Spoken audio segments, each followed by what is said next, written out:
Hi, today I'm going to talk about a very simple data structure which is called linked list.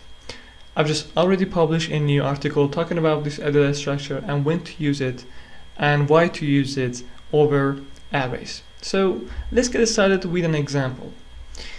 Let me just zoom in. Imagine you want to build a to-do app. So you have your items and you want to store that item in memory. And let's first start with array, because I want to make sure that we understand the problem and why we want to use linked list.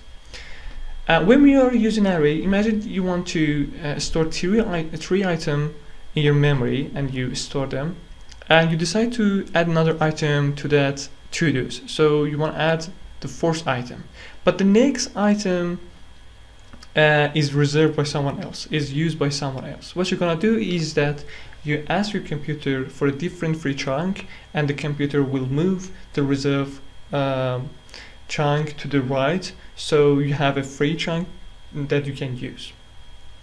So that can be a big problem, because if you want to insert more and more items every time, the computer is loading a lot of process. A real example can be you are in cinema and you are watching movies and your friend want to join you. So what you're gonna do is that you ask your next person to move the next chair that your friend can join to you to watch the movie. And this is where we can exactly use linked list here, because in linked list it doesn't matter where you are in memory, because every item has the address of the next item. As you can see in this picture that I'm showing you, is that the first item has the next item addresses, and in your memory you just easily can find items in memory. That's it.